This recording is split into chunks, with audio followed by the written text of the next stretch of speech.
Chapter 2 Amiss. It's been months since the monsters moved to the surface. Their appearance in the modern world first stirred a sense of fear. It turned out the legends were true. There were creatures living under that mountain. Ambassador Frisk's first order of business was to ease the local fears. With Asgore's help, they selected the most harmless looking bunch for the entourage. The idea was to go to the nearest town with said fluffy bunch, talk to the mayor, then settle for peace. It was fine and dandy until Endogeny showed up uninvited. An amalgamate was just a thing of horrors that humanity feared. Frisk quickly turned the tables around. They patted, played, and rubbed the amorphous dot into submission, demonstrated to everyone that this monster can be quelled without violence. The townsfolk was nothing short of amazed. Then, out came the gold coins. The rest was history. Before long, the monster town had all the infrastructure they needed. They named their new home as Ebert Town. It's a nice combination of the surface sensibilities and the monster's traditionally simple labels. Despite their prowess, Frisk was still a bit too young to take their role full time.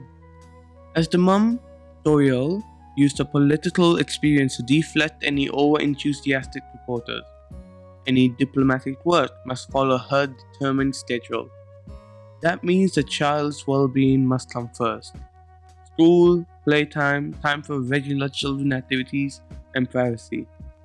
Human society reluctantly agreed. All was well, until one day.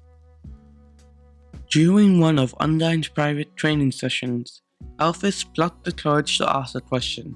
The worry was larger than her timidness. "Hey guys," she asked, is it me or is Frisk acting extra nervous?" Undyne was about to surplus Papyrus into an empty trash can, but the sudden question stopped her. She glanced a confused look. Then she dumped the poor skeleton into the bin anyways. "What makes you think so?" the fish lady asked. "They came into my lab yesterday, asking if they can do some research at my house, and it was during school hours." Papyrus yelled from the bin itself. "Toriel had the human undernet installed, right?" "You mean the internet?" "But yeah, she did. Both the Kida PC and all. But for some reason Frisk insisted on using mine." Undyne narrowed her eyes. "Wait, you mean the punk skipped school to do research in your lab? That doesn't make sense. This school had this internet thing too." A mittened, bony hand raised to the air. "I, the great Papyrus, have a theory." The two ladies faced palm. Papyrus and his theories were rarely accurate, but he would never accept no for an answer. "Go ahead," Undyne said. "Sans told me that humans undergo this thing called puberty. I have no idea what it means, but it was being scandalous." "Come on, Papyrus, the punk's more mature than that.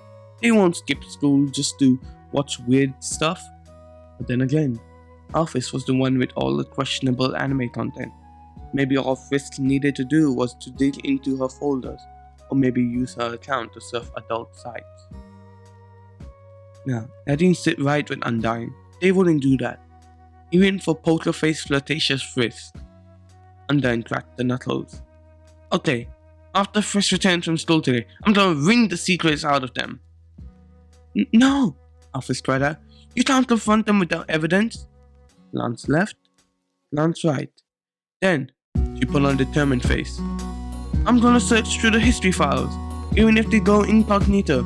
I have a secret keylogger to keep track." The keylogger was installed to sand-proof her computer, or she tried. Alphys wanted no more pranks or digital hot dogs in the middle of her anime time. Is there nothing that the skeleton can't do?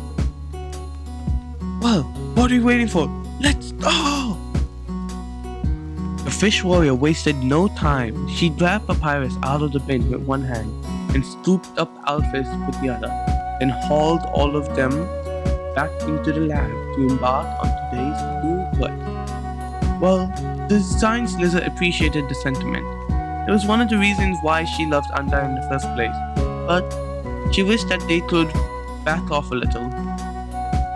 The two loud ones hovered over her shoulders. Sheer anticipation exuded from their every pore, waiting for one piece of incriminating information from the pile of jargon. He was a little stifling. "Did you find it?" Papyrus asked, no chill in his voice. "Ever?" Not yet. I'm still searching for yesterday's timestamp." A grumbling grunt fell out of Undyne's lips. "What's taking so long?" I use the computer too, you know." Alphys hurried past the records of a notorious Astor fanfiction. That was too scandalous, even for her own standards. At last, she reached the time Frisk did their mysterious research. Alphys let out an audible gasp. What? What?" "They're all deleted."